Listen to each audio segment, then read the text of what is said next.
Also seeing the impact of Idalia all across Central Florida. Yeah, that's right. We've got Fox 45's Manny Martinez. He's live in the Fox 45 Storm Team Thunder Truck for us this morning. Manny, we want to say good morning to you. Once again, I know that you saw some downed trees. There was also some rain there, and you're driving along there. Are you seeing anything new or different, or can you tell us what you're seeing now?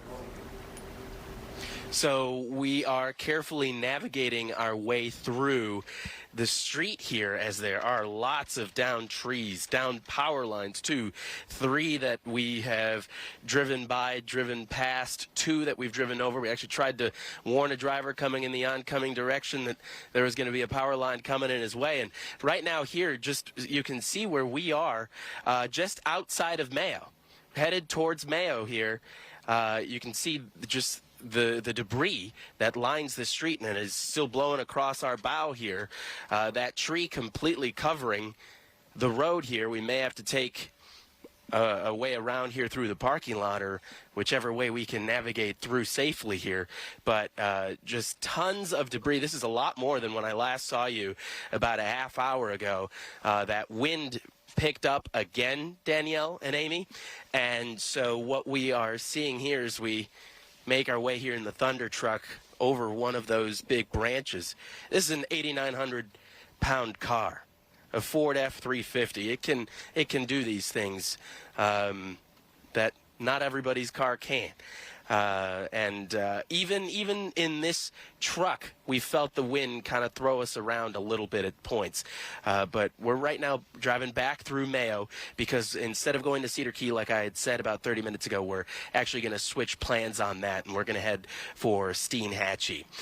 So we are here in downtown Mayo, going to make a left here to go back south and make our way in that direction. But even we won't be able to get through there. There's a tree that we're looking at a football field away.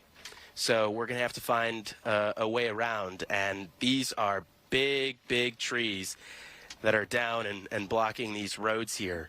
And even along 27 where we were, there were a couple of barns on farms with their roofs ripped off.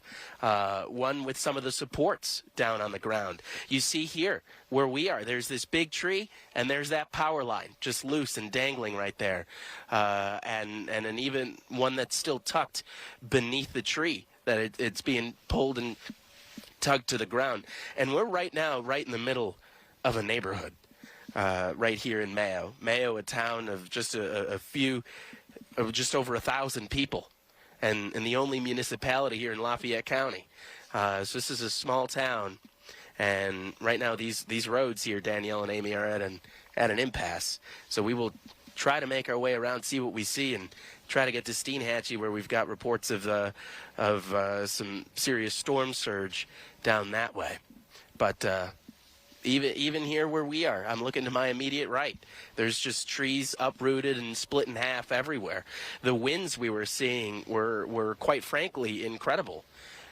Just the strength, the sheer strength. Just to our right, I'm looking at a mobile home where the fence that lined it is now blown over. Straight ahead, there's more trees that are completely blocking the way. And we're going to go and see. We've gotten around the big tree here, and that is to our left. We're going to be turning right, where there's some metal debris being blown over here across the street. If we just look around, there's some power lines down that we're going to be driving over right now. To our left, to our immediate left, and then down straight ahead and about 15 yards here, some more down on the ground. And more trees split, more power lines to our right. So this is just everywhere here in Mayo, where we are right now. Again, we are on our way towards Steinhatchee, and this all happened. We were here in Mayo a half hour, 45 minutes ago. And before we started making our way south back on 27, we didn't see much of this. We didn't feel much of that until we were on the road. And if you remember last time when we saw you, there were some trees down. They just weren't quite nearly the same size that we're seeing right now. And we're stopped here because there's a power line that we may not be able to get around. It's still dangling here and loose across the street. And there are homes here all over. So you have to imagine power out here in Mayo to the roughly 1,000 people that live here. But the rain for now has subsided. It's the wind that we're worried about, and all of this debris that is scattered all over, getting picked up, tossed around, blown around. That is a lot of that danger that we're seeing here in the Thunder truck. So we are making our way around. We're trying to navigate, as you see the wind still tossing some trash cans. We're trying to see whichever way we can go, but we may be boxed in here. So you'll have to check back in with us, Danielle and Amy, but that's all we got for now here in Mayo. Manny Martinez in the Fox 35 Storm Team Thunder truck.